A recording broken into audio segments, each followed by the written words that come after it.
All right, we've got Denise in Portland. How are you? Good, how are you? We're doing well. Hi, Denise. What's up?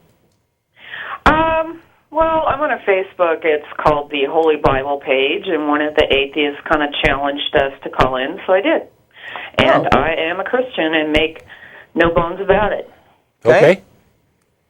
And what can we do for you? I'm just called in to chat.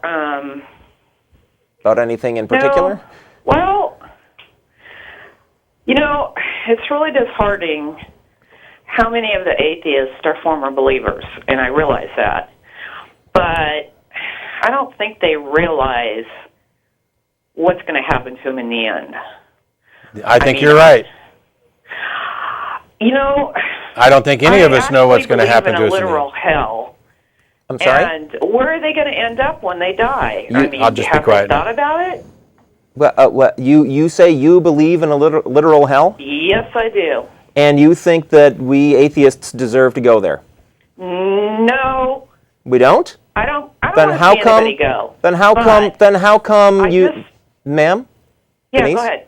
So if you believe there's a hell, and you believe the atheists are gonna go there, cause why? Your God's gonna send us there, right? No, they send themselves there by rejecting Jesus as their Savior. No. Then that's silly. Yeah. That's silly. I'm choosing right now. Silly. I don't want to go to hell. Okay. So now your God has the choice. option of either sending me or not. Jesus has thrown you a life preserver. That's why he's called the Savior. Ma'am? You guys have been ridiculous enough to reject it. Where did hell come from? It's in the Bible. He spoke about it many times. I believe in it. If you don't... No. Denise, I'm just asking a question. Did God create hell?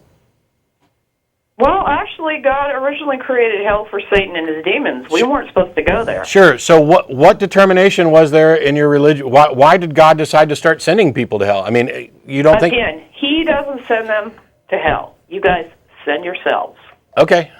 We don't. That's nonsense. Yeah, we have the choice. We have the choice. We choose not to go. Now, your God is back. The ball's back in his court. If he wants to send us, he can. Is he gonna? You send yourselves. No, we don't. That's ridiculous. You send yourselves. No, that's ridiculous, ma'am. Here's the thing, Denise. It doesn't matter how many times you keep repeating this. I'm trying to... you keep repeating your stuff. Let me try something. I tried something else, which was, did God create hell? If so, then he's ultimately responsible for it, correct? Does he not make the rules? Do things not happen? I said. That was Denise, do things not happen according to your God's will? Does he not already know? He's everybody's God. You keep referring to him as my God. He's everyone's God. No, he's not my God. I don't even believe he exists. But in any case, I don't care whether... In any case, I don't care how you pretend to label. I'm trying to get to the source of the problem here, and it's this, because you were saying Jesus threw you a life preserver. As far as I'm concerned, within the bounds of your theology, Jesus kicked me overboard, because you believe. He didn't kick you overboard. Sure he did. May I? Sure he did. Because hang on. Okay. Did your God create hell? Yes or no? She said yes. Yes. Okay. Does your God create the rules of the universe, including the criteria by which souls are judged? Yes. Does anything happen that doesn't go according to your God's will? No. Then your God is ultimately responsible for everything, including the people who he sends to hell. That is so messed up. I mean... that logic stuff, it's a real pain in the ass, isn't it? It is messed up, ma'am. Him, and when you reject him, that's the dumbest thing you can possibly do. That's why he's called the Savior. And I have a question. Go ahead. What are we being saved? What are we being saved from exactly? You're being saved from eternal damnation. But hell. Hell. Have you ever been a Christian? Yes, I was. For how many years? Oh, till I was about 21, 22. What happened? We understand. Go ahead. I thought about whether there was any reason to believe any of that stuff, and it scared me, because I had been raised to believe in a kind and loving God, but to fear this kind and loving God. And so every time it occurred to me to question, that my fear got in the way. eventually I said to myself, if God is really kind and loving, he's not going to mind me using my brain, the brain that he gave me, to think clearly, carefully, and rationally about the stuff that I've been taught and to make my own decision.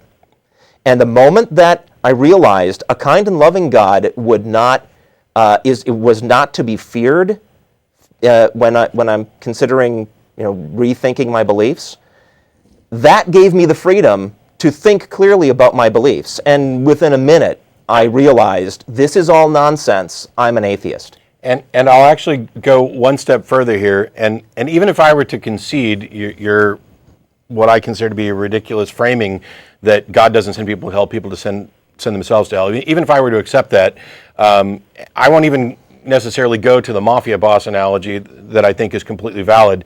My point of view is this. You have a being, according to your theology, that can possibly prevent people from having to suffer eternally. And he has, instead of being good and just and caring and actually doing that, is offering a kind of bribe. And the bribe is, you need to believe without evidence, and you need to worship and adhere and follow my commands. That's not love. That is not love. That is not an exercise of love. That is not a save you. I mean, he went through hell. He didn't to die. Save Do you. you not was wait? The one that paid the price. Denise. People reject Denise. him, Denise. that's their decision. Right. Then why the fuck did you call?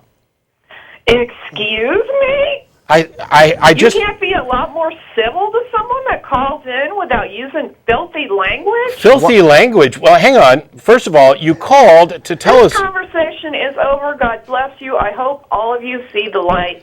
He is the only way. Goodbye. Are you done? Oh. Yeah, she's hanging up now. I used a word that Denise hurt her feelings. Hey, it doesn't surprise me, and while we'll have to put a little disclaimer on this particular issue, it doesn't surprise me that somebody who is so muddled in their thinking and is so afraid of the irrational would give magic powers to words. Guess what? It's 4 letters, it's phonemes, they don't have any magical powers, it's a way of expressing an exclamation mark. You called. And then when things got too heated, you tried to do this, well, it's all up to you guys, and if you reject him, that's your responsibility, etc., which was your way of giving up. All you wanted to do was call in and state your opinion and move on. So when I ask, why the fuck did you call? I wasn't cursing you out. I was exclaiming that this is absurd for you to call in and do this. To call in and pretend like you're going to defend your beliefs, and then when they're challenged directly to a point that you can't defend them, you cry that your feelings got hurt because somebody used a word that was scary. It's no wonder that you are still stuck in this mindset of being afraid of fantasy if one little word sends you screaming off of, oh, the poor atheists, they're beating up on me and they're saying offensive things. Can we spend a little time on this whole thing of we send ourselves to hell? Yeah. Please. That is okay. I'm holding a gun to your head, telling you to give me $100. Don't make me shoot you. Yeah. That's what it is. That's what that arrangement is. No, that is, if Matt refuses to give me $100, he did not commit suicide. It's why I've used the mafia boss analogy before, and it's why I asked if you thought your God created hell. Because the mafia boss creates the scenario where, A, we can protect you from this stuff, but you got to be making payments. And when somebody comes along to break my thumbs for not making payments, that wasn't my choice. I mean, you're saying that my choice is to make those payments or get my ass kicked. And in your theology, my choice is to accept something that my brain can't possibly accept because it's irrational and without evidence, and then go the step further of becoming worshipful and adherent to this fantasy. Well, I won't do it. Because I see what happens when people do become worshipful and adherent to that fantasy. Even if I could convince myself to go ahead and accept the delusion, it is harmful and it is immoral. And your theology is immoral. And what you are saying about there being a literal hell and that God gets to wash his hands of it's all completely immoral. You have lost your own sense of dignity, self-respect, humanity, and morality. I loved how you laid out the logical chain connecting God with responsibility for people going to hell. And she goes, "That's fucked up." Yeah. Oh, she didn't say. She wouldn't say that. Oh, right. That's messed up, she said. All right. So now and it we had is. 3 F-bombs. It sure is messed up, ma'am. And yet, it wasn't Matt's chain of logic that was messed up. It was the fact that you're in a religion where that chain of logic can easily be drawn, and you just avoid it. I'm surprised she didn't come down with the vapors. Amazing. I'm sorry that I offended your Victorian sense of morality or immorality, but some of us live in the real world and aren't afraid of a couple words on occasion. However, if Denise wants to call back, I promise I won't drop another F-bomb while telling her what an idiot she's being about her thinking on these subjects. And that doesn't mean I think she's stupid across the board. That we've had lots of discussions about this, don't be a dick type thing. But when I say that somebody's stupid, guess what? I'm stupid. Jeff's stupid. The people in the audience is stupid. We are all stupid at some time about something. Yeah. The difference is that some of us, when we have this pointed out to us or when we recognize it in ourselves, strive to overcome it. We say, you know what? I was being stupid. Let's correct that so that I'm not stupid about other things. And other people say, I'm not stupid. They deny. It's this massive ego that prevents them from accepting that they too can be wrong, that they too can make stupid mistakes. And that is what makes they take offense to this. Oh, you called me stupid. Yeah, I did. Get over it. Call me stupid back. We've both been stupid about something. When you have that sort of reaction to somebody telling you that your beliefs on a certain subject are stupid or that you're being an idiot about something in particular, first of all, they're most likely not summing up your entire character. They're most likely not saying you are a complete useless brain that can't do anything right. They are talking within the context of that subject. If your initial reaction is to simply take offense and shut down the conversation, that's ego. It's not logic. You didn't win. You don't have any high ground, intellectual, moral, or otherwise. It's ego. It is your own inner self saying, I couldn't possibly be wrong. How dare you challenge me? And it's no different than making up nonsense crap about somebody using the F word or whatever. It's a way of avoiding the actual discussion. It's a way of avoiding the intellectual honesty that goes where the logic leads instead of saying, that's messed up once you've been proven wrong. It really is that simple. I hope we're going to get more of these people from that Facebook page that got challenged to call into the all show. You people and from the I hope the rest of them will be maybe not a little tipsy when they call. Yeah.